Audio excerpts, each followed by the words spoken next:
When we look at the anatomy of the muscular system, there's a few different terms that we should come across, and there's a few different things that I want to point out that will kind of help you with some of the sort of unusual nomenclature. The spelling, you're on your own because the spelling can be very different from muscle to muscle, but at least being able to pronounce some of these structures, I'll be able to help you with some of the naming. So the first term that we're going to come across is an insertion. An insertion is an attachment of the muscle on a movable bone. So an insertion is going to be, for example, on the radius, the radial tuberosity in this case, of the biceps brachii muscle, because you have the radius is actually the movable bone, the bone that moves when you want to, for example, flex it and decrease the angle between the radius and the humerus. Yes, so that is where your insertion is. It's going to be the biceps brachii inserting on the radius. Origin is the attachment of the muscle to a fixed or relatively immovable attachment point. In this case, it actually completely bypasses the humerus and has its insertions, or it has its origins on the scapula. Now, it's worth stating right out that muscles can only pull, not push. The way that muscles do their job is they contract, which means that they shorten and they pull. And one more term we're going to be coming across here is the prime mover. A prime mover provides the force for the major force for producing a specific movement, the action of the muscle. So we're going to be taking a look at some insertions, some origins, and some actions, and I'm going to show you those in your lab book. And there's a few muscles that I would like you to know the origin, insertion, and action of each of them. When I ask you about this on the lab exam, I'm going to put it in a multiple choice form, as long as you relatively know the relative position of the muscle, I would say it's going to be a fairly straightforward answer to the questions. When we take a look at muscles, there are a few things that you should be paying attention to. The entire muscle is made of structures within them, which is groupings of muscle fibers, which are called fascicles.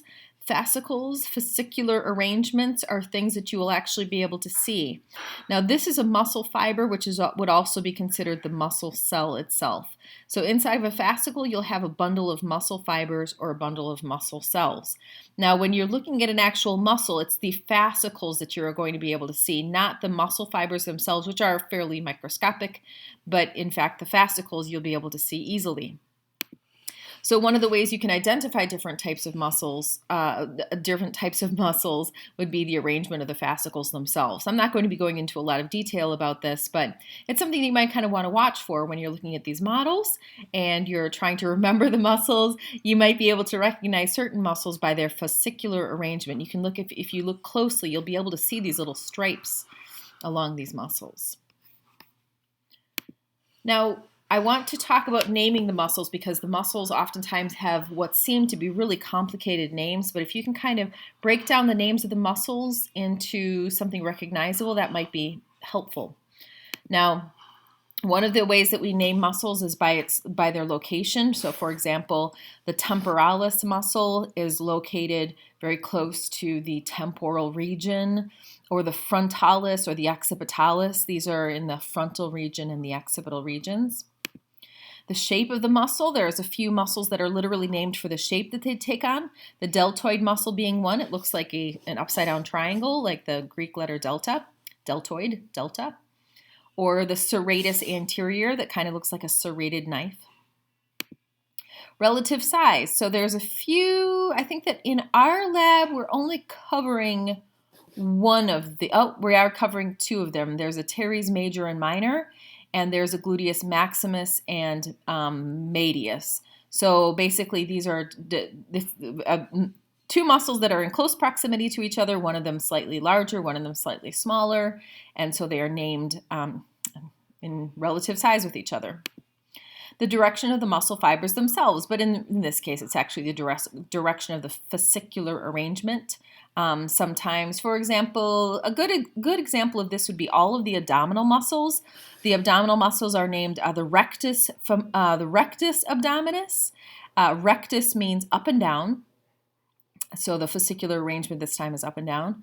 Then there's two different types of obliques, external and internal abdominal obliques, and rather than being in like an XYZ, they are at angles, which is why they're called obliques. And then deepest inside of the abdominal muscles is the transversus abdominis or transverse abdominis, and this, as you can imagine, has fascicle arrangements that are side to side or transverse. Next, we might name muscles based on their number of origins. We have 3 muscles on our list that are named this way. We have a biceps brachii, a biceps femoris, and a triceps brachii. The CEPS, seps, means head. There's a root that's cephalo that pertains to the head. So biceps would be 2 heads, triceps would be 3 heads. Also, muscles might be named for the location of their attachments. For example, an extensor digitorum longus would be named for the digits that they are attached to. Actually, many muscles are named this way. Let me think of another one. Zygomaticus, major and minor. The zygomaticus, actually on your list, it's only called the zygomaticus muscle. The zygomaticus muscle is attached to the zygomatic bone. And then the action, we have a few different muscles that are named after this. The prime movement of the muscle is also called the action. So we have the adductor longus, we have the, what else? We have the masseter, which is responsible for mastication. There's a number of these ones. There's a pronator teres that helps to pronate the arm. So anyway, this is the last of them. And so kind of just watch for these kind of things. It'll give a little more context to the naming so that the muscles themselves don't seem quite so crazy. The names don't seem so outrageous.